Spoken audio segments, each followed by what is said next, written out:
What's up, guys, and welcome back to another episode of the Team Member Perspective podcast show.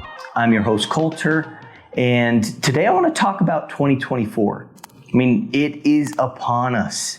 2023 is in the books, and now we are set with a new year in front of us. The first of the year is funny for me. I have a love-hate relationship, I would say, with New Year's resolutions. I love the new year because I think it gives us all a good excuse to put the past behind us and look towards the future. I think it gives us all a good excuse to set goals, to set New Year's resolutions of where we want to be better.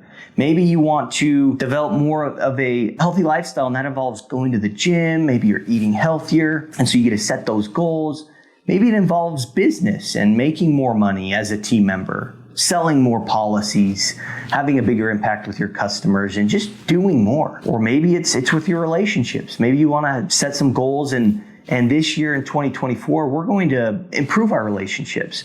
I love the new year because it allows us to kind of focus on what we want to accomplish and the person that we want to become, and gives us, like I said, that clean slate. On the flip side, I don't love the first of the year because of all of the New Year's resolutions that society makes that are just empty. Meaning, you set these things that you want to accomplish, you don't end up following through. I think that's the story that I personally don't love, because in my mind, I don't want to do that. I want to be able to say, okay, this is what I want to do in 2024. And actually stick to the process of making it happen. I think that in society, we focus too much on goals, honestly.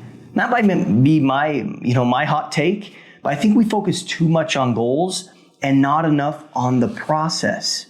We focus too much on dreaming big, but we don't actually have action attached to that. And so, we see it all too often, right? You go to the gym, January 1, that place is packed to the rim. But then 2 weeks, people start to fizzle out, maybe a month, a couple months after we're done with the first quarter of the year, and it's like the gym's back to normal. Guys, I think that's so typical with society that it becomes an issue. And I think what happens is when we start to think bigger, right? We think about goals and we think about these New Year's resolutions, we get feeling good. We start to feel that dopamine and we feel good. We start to see ourselves living that new healthy lifestyle. We start to see ourselves as team members qualifying for the Team Member Hall of Fame and, writing over 100 life insurance applications, or you start to see your relationships getting better. That feels good. Those dopamine releases feel really good. But then when it comes down to actually the execution, it's like we've already felt good about thinking about this, that when the rubber meets the road, we don't actually stay consistent with our actions of what we can control. So I think that's why I don't love the first of the year. But guys, overall, I think the new year is incredible. It gives us all the opportunity to make goals, make plans to become better, to do more, and to have a bigger impact. So in today's episode, I want to talk about 2024. And I want to talk about how we can make 2024 the biggest and best year yet. Because guys, the older I get, the more I realize how limited our time is. It seems like it was just, the other day that I was knocking doors, doing door-to-door sales. But guys, that's been over 6, 7, 8 years now. So when I look at time in that way, I feel like it creates some urgency for myself, especially with 2024. Guys, our time truly is limited. We all have so much potential. And we're all in this to improve our lives and to get the lives that we want.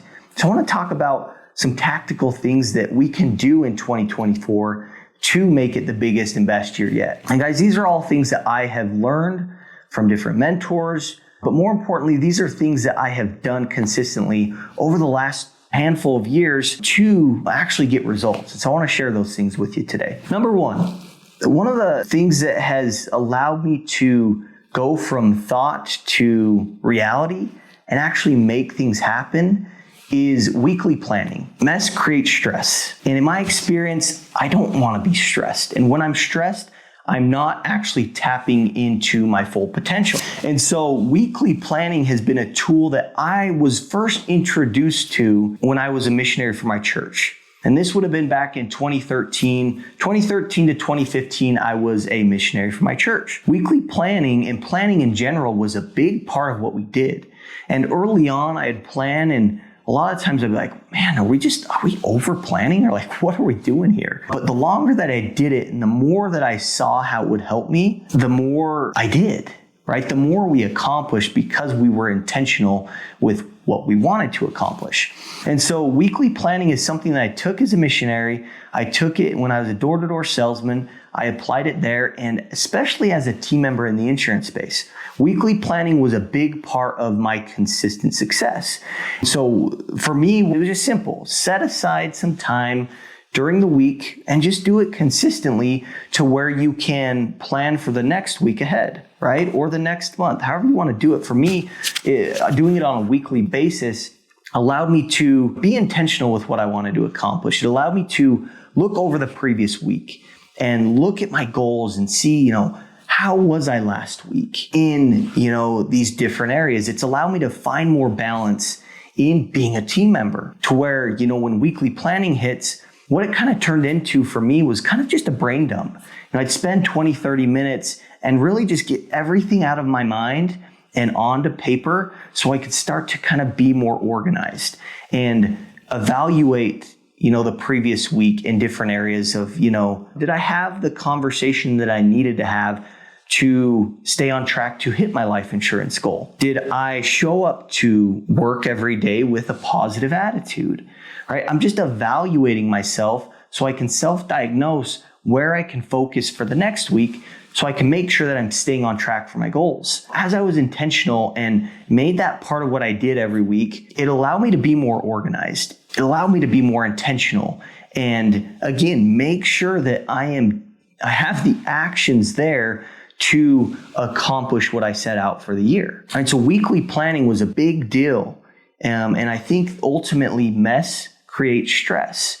And so take time out of your week every week. Do a weekly planning for yourself. Make it your own. Do whatever you want to do, but get organized, get intentional so that when the following week comes around, you already have plans in place, right? You've made adjustments to make sure that you're staying the course so that you can hit the goals that you set out for yourself. So weekly planning, guys, implement it into what you do. It's changed my life. The second thing is to treat your position in the agency as a team member as your own little business. Think of your position as an opportunity and not a job. Because if we think about the difference between the two, a job is something that you go to, to work, and you're essentially just trading your time for money. You're showing up at 9, you're clocking out at 5:30, and that's it. You got paid, but you're not really thinking about it in terms of anything other than a job. It's just my job. That's what I do. But an opportunity is something that you're not just trading your time for money, but you realize your potential and you are being proactive. You're using your initiative to make the most of it. And guys, I think if something that helped me as a team member and being consistent was first having that frame that I have an opportunity here and not a job. And that, look, this is really my own little business under the umbrella of my agent. And guys, it's beautiful because guess what? You can leave at 5:30 and you don't have to carry the weight of being a business owner with you. You can clock out and you can be done. That's beautiful. But also, you still have that opportunity to kind of have your own little business like this without all the risk of being the actual owner. So treat your position as a team member as an opportunity, not a job, and treat it as your own little business. And when you can kind of approach what you do on a daily basis with that frame, you're going to start to actually make things happen on a bigger level than you would have before. You're going to recognize more opportunities to pivot. You're going to be more proactive with your finding efforts and make sure that your pipeline's staying full because it's your own little business. It's your baby. And your whole position and what you accomplish in 2024 will change if you can approach it with that frame. The third thing that will help you in 2024 is to always be finding. And this is something that I had to learn the hard way early on as a team member. And I think, it's something that I think I've just grown, and it's something that I've gotten better with over time. But I've had those moments as a team member where things are going extremely well. It seems like I'm writing every single policy that I'm quoting. You don't seem to have enough time in the day to complete all these applications, right? It's going that good. And, in those times, it's easy to not find. It's easy to just feel good and kind of live in that moment. But what happens and what I realized and had to face multiple times as a team member is that those good times are going to end. There's going to come a point where all of these policies that you're writing and all that momentum, that's going to end. And if you aren't intentionally and proactively finding during those good times, you're going to get to the end and it's going to be like you're starting over again. Because when you lose that momentum, your pipeline it dries up, right? Because you weren't finding during that time when things were going really well. Guys, it's super easy to find during times when you don't have anything and you don't have a pipeline, because what else are you going to do? But I think always be finding, even in the times when things are going extremely well. That will ensure that your pipeline doesn't dry up.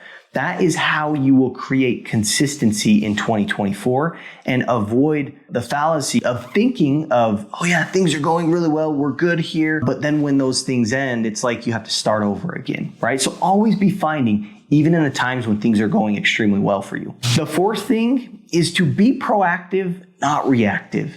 This is a big deal. And I think what sets team members that, are top producers apart from team members that are maybe average is this simple principle of being proactive and not reactive. Guys, take your initiative. Use your initiative. Get to a point where you're doing things without having to be asked or told to do them. Take your initiative. And I think going back to, this is your own business. If you can approach it with that frame, I think this will start to happen a little bit more naturally for you in your finding efforts. Take initiative, evaluate what you guys have been doing in the office and think through those things and evaluate how effective it's been.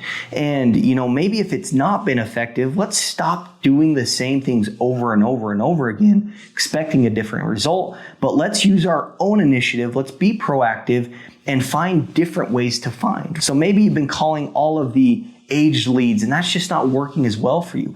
Maybe you take some initiative, get with your agent and look at doing an event. Maybe you get with your agent and you kind of get together and develop some sort of referral system so you can get more leads. Again, if you're going to do the same things over and over and over again, but you're expecting a different result, it's not going to work for you. So we got to make adjustments. And so be proactive with those things. Be proactive with your training efforts, right? If you feel like you want to accomplish these big goals that you've set out for yourself, but you just don't feel like you have the skill set yet, be proactive. Get around other team members that are crushing it. Learn from them. Get into sales training programs and learn sales skills. Learn how to communicate more effectively.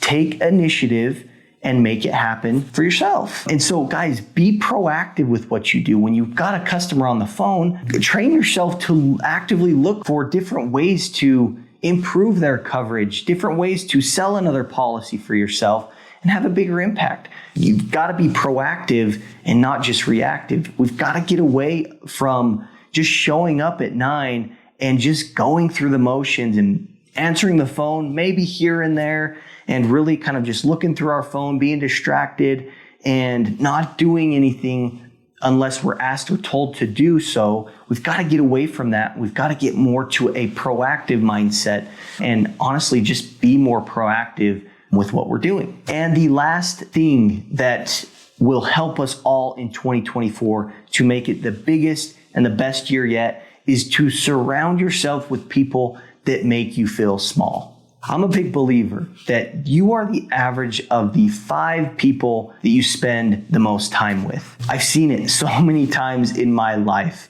that if I'm around people, for example, in the door-to-door space, I'm around people and reps that are selling 3 alarm counts a day. Guess what? If I'm around them long enough, I'm going to learn from them. They're going to start to rub off on me. It's very likely that I will become the next rep that's doing 3 accounts a day. But on the flip side, if I'm around people that are thinking small, that when I talk about an idea or I talk about what I want to accomplish, and they immediately go to, oh, have you thought about all these risks? Or have you thought about all these things that could potentially go wrong? If I get around that too much, I start to think like them. And so surround yourself with people that make you feel small. It's going to be a big focus for me in 2024, because you will become the average of the 5 people you spend the most time with. And so guys, as team members, get around top producing team members that are doing way more than you, that maybe you're on average writing 25 life apps a month. Get around people that are doing 125. They're doing way more than you. It's going to feel uncomfortable, but that's how it's supposed to be. You're not supposed to feel comfortable around people that are doing way more than you. But I'll tell you, if you can just proactively be around those people, just simply being around them, you're going to learn from them. They're going to rub off on you, and your limiting beliefs will start to lift. Because once upon a time when you were thinking 125 life apps, like there's no way that's even possible. But then you're around them long enough, it starts to become the norm. And that's so important. If you're wanting to make 2024 a big year, be intentional and get around those people that are doing agents. Get around different agents that are crushing it, that are, the President's Club agents that have a track record of consistency at a high level. Get around those people. And again, is it going to feel uncomfortable? Yes. But if it's uncomfortable, you're doing something right. Because guys, we know this. There's no growth in a comfort zone. So for you to grow, for you to get better, you need to be uncomfortable. And one of the easiest ways to do that is who's in your immediate circle. Who are the people that you're surrounding yourself with the most? I've seen it so many times throughout my life, in the door-to-door space, in the insurance space. Now, me running this business and being around different people, like it truly matters. And the people that are high performers, that are top producers, know and understand that. And so in 2024, let's get around people that make us feel small, because they're going to rub off on us and we're going to do better. And guys, honestly, that is what the team member perspective is. Agents, get your team members in the team member perspective around top producers from all across the country. With one of our leaderboards, for example, in the month of October, the top 10 life producers in our group all had at least 10 life apps. That is over 100 life apps a year type of team members. And so our top 10 were over 100 life apps. I am a big believer that if you can get your team members around these team members long enough, these top producers are going to rub off on your team members, and your team members are going to become the 11th top producer. I've seen it so many times. And so agents, get your team members involved with us. You'll thank me later. But team members, talk with your agent. Let him or her know that you want to be involved and you want to be around top producing team members. Because I'll promise you, if you can do that, you will become the next top producer. And 2024 will be the biggest and best year yet. And that is our commitment. Appreciate you guys, and we'll catch you in the next episode.